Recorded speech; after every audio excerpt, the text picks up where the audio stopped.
وہ آپ پر آ گیا۔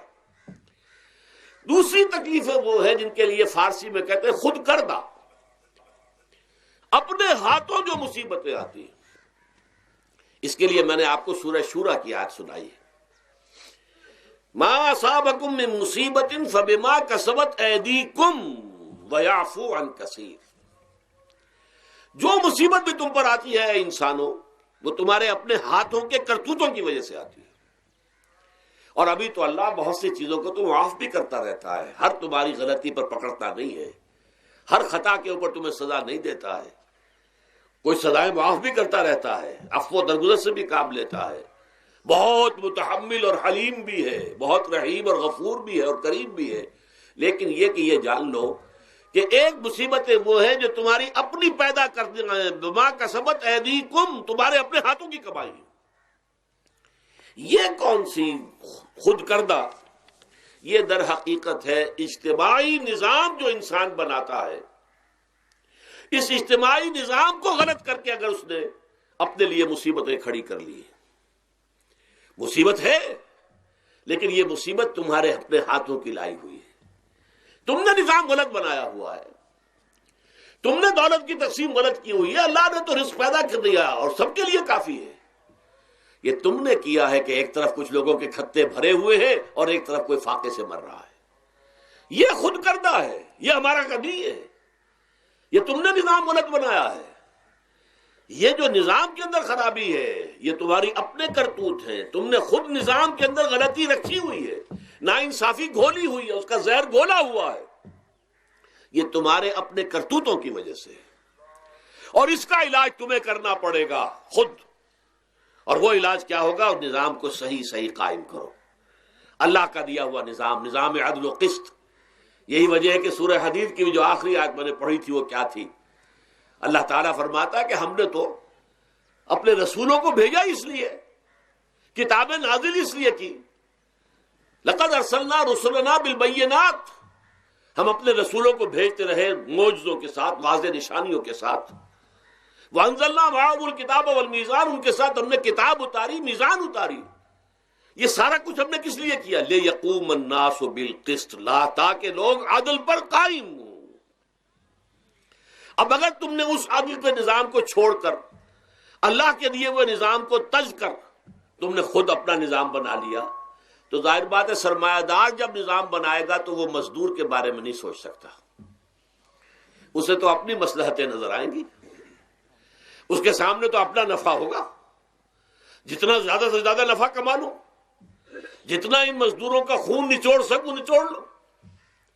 زمیندار نظام بنائے گا تو وہ بیچارے کاشتکار، مزارع، ہاری اس کی مصلحت نہیں دیکھ سکتا، وہ تو کہے گا مجھے اپنے بچوں کو انگلستان بھیجنا ہے تعلیم کے لیے، مجھے اپنے لیے جو ہے اسلام آباد میں بھی بنگلہ بنانا ہے اور پری میں بھی بنانا ہے، اور پھر مجھے تو ایئر کنڈیشن بنگلے چاہیے ہر جگہ پر۔ وہ تو اپنے مصلحت کو دیکھے گا۔ وہ غریب کے ساتھ کیا بیت رہی ہے جو دن رات کی محنت اور مشقت کر رہا ہے، جس نے ہل چلایا ہے، جس نے بیج ڈالا ہے، جس نے پانی دیا ہے، جس نے فصل کی دیکھ بھال کی ہے، جس نے پھر فصل کاٹی ہے، اس کے لیے تو بمشکل 2 وقت کا گزارا، وہ بھی بمشکل، اور اس کے علاوہ نہ اس کے بچے کے لیے علاج معالجے کی کوئی سہولت ہے، نہ اس کی اولاد کے لیے تعلیم کی کوئی کا بندوبست ہے۔ لیکن یہ کہ اسی کی محنت کے نتیجے میں عیش اڑا رہا ہے وہ زمیندار اور جاگیردار، ان کے محل ہیں، ایئر کنڈیشنڈ ہیں، ان کے بچے انگلستان اور امریکہ میں تعلیم حاصل کرتے ہیں۔ اب آگے بڑھ کر انہوں نے کارخانے دار بھی وہ بن گئے، وہی لوگ ہیں کہ جب اعلیٰ تعلیم حاصل وہ کرتے تھے وہی بیوروکریٹس بنتے ہیں، انہی میں بڑے بڑے افسر آئیں گے۔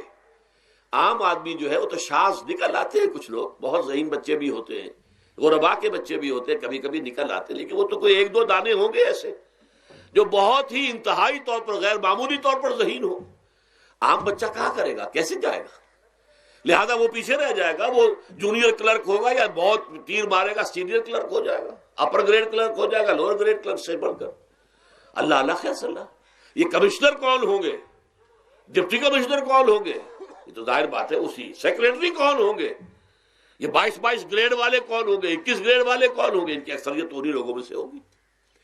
اس حوالے سے یہ جو غلطی، یہ جو دکھ ہے، یہ دکھ تمہارا اپنا پیدا کرتا ہے۔ اور خود کردہ رہا علاج نہیں، اس کا علاج اور کچھ نہیں ہے جب تک کہ تم خود اپنے طرز عمل کو نہیں بدلو گے۔ اب یہ جو دکھ ہے میں اس میں سے چند کو آپ کے سامنے گنوانا چاہتا ہوں۔ دیکھیے، سب سے پہلا دکھ جو دنیا میں انسان نے خود پیدا کیا سماجی سطح پر، یہ پیدائشی طور پر نیچ ہے اور یہ پیدائشی طور پر اونچا ہے، یہ مسلی ہے اور یہ سید ہے۔ ہمارے ہاں تو پھر بھی اللہ کا فضل ہے کہ اتنا زیادہ فرق و تفاوت نہیں۔ ہندوؤں میں یہ شودر ہے اور یہ برہمن ہے۔ علم حاصل کرنا برہمن کا حق ہے، شودر کا حق ہی نہیں ہے۔ اور شودر کے کان میں اگر اشلوک بھی پڑ جائے کہیں بغیر ارادے کے، کہیں جا رہا تھا اور کہیں گیتا کے اشلوک ہو رہے تھے اس نے سن لیے، تو اس کی سزا کیا ہے؟ سیسا جو ہے اس کو پگھلا کر اور وہ اس کے کان میں ڈال دیا جائے تاکہ سماعت ہی ختم ہو جائے۔ دنیا میں یہ کس نے کیا بھائی؟ یہ خود انسان نے کیا۔ یہ ظلم انسان اپنے اوپر ڈھا رہا ہے، یہ اونچ نیچ اس نے خود بنائی ہے۔ ہمارے ہاں بھی ہے، اتنی نہیں ہے۔ مسلی کا کیا مقام ہے آپ کے معاشرے میں؟ سید کچھ بھی ہو، بدمعاش ہو، زانی ہو، سید ہے، اسے تو جھک کر اس کے گوڑے کو ہاتھ لگائیں گے۔ لیکن یہ کہ دوسرا شخص جو ہے مسلی، کتنا ہی نیک ہو، بھلا ہو، پارسا ہو، وہ برابر جو ہے چارپائی پر بھی بیٹھنے کا حقدار نہیں۔ یہ ساری اونچ نیچ ہم نے پیدا، اللہ نے نہیں کیا تھا۔ اللہ نے تو تمام انسانوں کو مساوی پیدا کیا۔ اللہ کے رسول یہ فرما کر گئے، لا فضل لعربی علی عجمی ولا لعجمی علی عربی ولا لأحمر علی اسود ولا لأسود علی احمر الا بالتقوی کلکم بنو آدم وآدم من تراب۔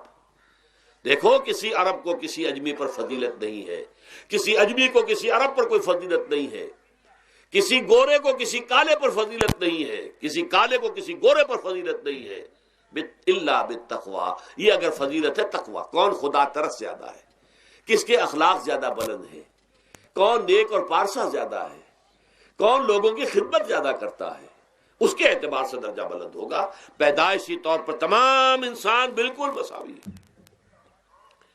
پھر ہمارے معاشرے میں جو ظلم ہوتا ہے، دو طبقات ہیں جو حضرات سورہ نساء پڑھتے ہیں، اس میں سب سے پہلے دو طبقات جو کہ گرے ہوئے تھے اس معاشرے میں اور آج بھی گرے ہوئے ہیں، ایک یتیم اور ایک عورت۔ ان دونوں کے لیے ابتدائی سے سورہ نساء کے اندر جو ہے احکام آئے تو ان کے بارے میں آئے۔ یتیموں کو ان کا مال ہڑپ کر جانا، ان کو دھکے دینا۔ ارأیت الذی یکذب بالدین فذلک الذی یدعو الیتیم ولا یحض علی طعام المسکین۔ تم نے کبھی غور کیا اس شخص پر جو کہ جزا و سزا کا منکر ہے؟ وہی ہے کہ جو یتیم کو دھکے دیتا ہے۔ یتیموں پر ظلم ہوتا ہے، وہ آپ کے معاشرے میں پستے ہیں، پٹتے ہیں، ان کا کوئی والی وارث نہیں، ان کی طرف سے کوئی پوچھنے والا نہیں، کوئی بولنے والا نہیں۔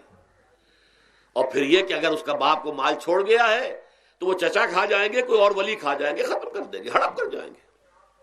جس پر قرآن مجید کہتا ہے کہ ان الذین یاکلون اموال الیتامی ظلما انما یاکلون فی بطونہم نارا۔ یقیناً وہ لوگ جو یتیموں کا مال ناحق ہڑپ کرتے ہیں وہ اپنے پیٹوں میں آگ کے انگارے بھر رہے ہیں۔ وَسَيَصْلَوْنَ سَعِيرًا۔ اور یہاں تو دنیا میں جو آگ کے انگارے ہیں وہ محسوس نہیں ہو رہے، آخرت میں ایک طرف وہ آگ کے انگارے ظاہر ہو جائیں گے جو اندر سے جلائیں گے، اور ایک طرف جہنم کی آگ باہر سے جلائے گی۔ یہ دو طرفہ جلن جو ہے ان کو برداشت کرنی پڑے گی۔ ظاہر بات ہے یہ ہمارا اپنا کیا ہوا ہے، یہ اللہ کی طرف سے نہیں ہے، یہ ہم نے نظام غلط بنایا ہے، ہم نے اطوار اپنے برے کر لیے۔ اور دوسرا طبقہ خواتین کا، عورتوں کا۔ سب سے بڑا ظلم اس معاشرے میں کیا ہے؟ جو بچپن ہی سے احساسات کے اوپر ایک بوجھ بن جاتا ہے بچیوں کے، کہ بیٹے کو افضل سمجھتے ہیں، بیٹی کو جو ہے گھٹیا سمجھتے ہیں۔ اس قدر ناانصافی، اس قدر ناانصافی۔ اسی باپ کے نطفے سے بیٹا بھی ہے اور بیٹی بھی ہے، اسی ماں کے رحم میں بیٹے نے بھی پرورش پائی ہے، بیٹی نے بھی پرورش۔ بعضکم من بعض، قرآن کہتا ہے تم سب ایک دوسرے میں سے ہو، کوئی افضل نہیں، کوئی گھٹیا نہیں۔